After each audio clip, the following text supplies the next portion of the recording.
Cancer is a common disease. Most of the time, it just happens by chance or because of a combination of lifestyle choices and environment. However, a small number of cancers are due to an inherited genetic change that in many cases can be identified through genetic testing. Genetic testing can be done with either a blood or saliva sample from you. The test provides three possible results: positive, negative, or uncertain.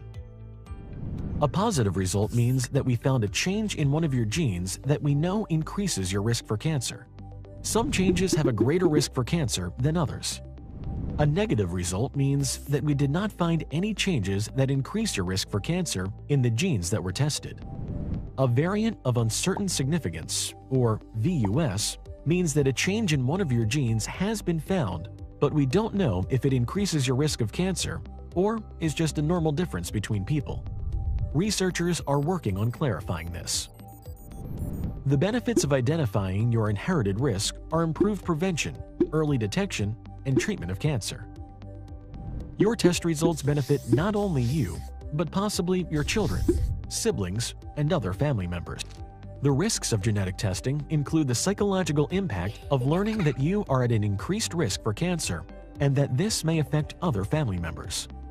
There is a small chance that genetic testing will identify risks for other conditions that are not related to cancer. State and federal laws prohibit health insurance companies or employers from treating you differently based on the results of a genetic test. These include many state laws, as well as the Health Information Portability and Accountability Act, or HIPAA, the Americans with Disabilities Act, or ADA, and most importantly, the Genetic Information Non-Discrimination Act, or GINA.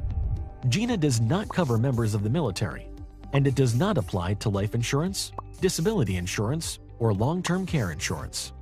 Genetic testing may not explain a personal or family history of cancer, but that history is still important for understanding cancer risk.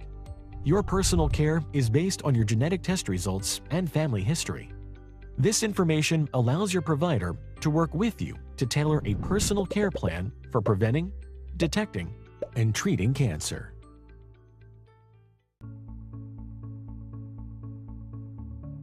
I would say the first and foremost thing is if you've either had cancer, find out if there is a role for genetic testing. Not everyone should be tested for genetics, but certainly if you've had a personal history of cancer, maybe, or if there's a strong family history of cancers in your family and you're not affected, maybe. But we're not here to teach people how to figure that out for themselves. Just have general awareness, situational awareness, and hopefully you're lucky to have a healthcare provider that has some knowledge of genetics. Even I have to say, I'm ashamed to say that many healthcare providers, especially the older ones that didn't learn this in medical school, have a hard time keeping up with this. I have a hard time keeping up with exploding information in genetics. So the point is we just need to keep getting the message out, awareness out, and just keep trying and trying and trying so that we don't see patients that come into my office maybe once every other week. Someone walks in the door where you look and say, oh my God, look at this family history, or they should have seen this coming. They didn't do genetic testing. We could have prevented this.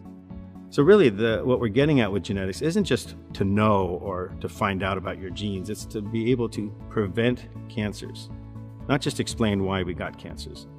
And not all cancers are caused by genetics, maybe 15, 20, 25% in the case of ovarian. So it's not a big piece of the pie, but it's a smaller piece of the pie that we can get a handle on. It's almost it is inexcusable. I won't even use the word almost. It is inexcusable for someone at risk that had a family history to end up with cancer and then find out after the fact they had a mutation and they could have been tested for it. That's inexcusable. Healthcare pays for it. Obamacare actually mandates that as part of preventive care for people with at-risk families. So there's very few excuses not to get this done. I think the main excuses are ignorance, both on the healthcare provider side and the patient side. And I don't mean ignorance in a derogatory way, just not knowing or not being aware. And we can make excuses about it, but I don't care. We just need to get over it.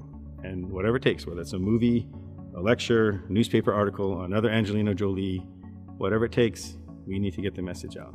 When you're watching football in October, you see pink everywhere, but there's nothing pink about ovarian cancer.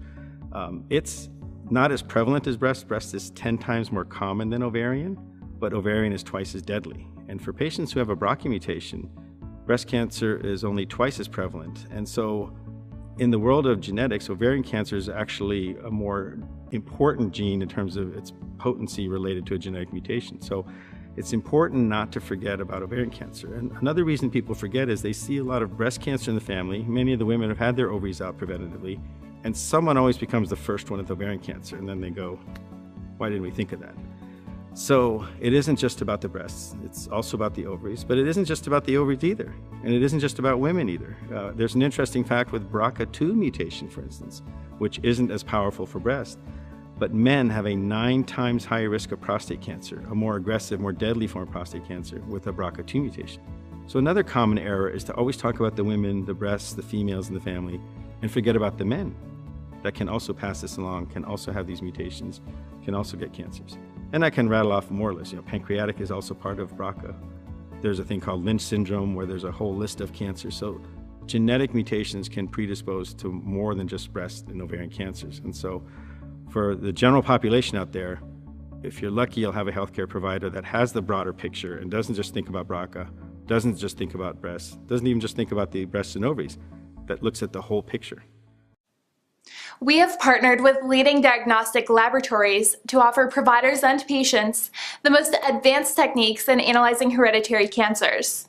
These tests can help medical teams create the most efficient and effective personalized screening and treatment plans for their patients. Using this groundbreaking technology, a team of highly qualified professionals with specialized experience in genomics confidently offer customers efficient and accurate genetic testing results.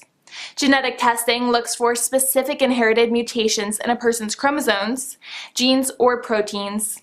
Mutations that are harmful may increase a person's chance or risk of developing a disease such as cancer.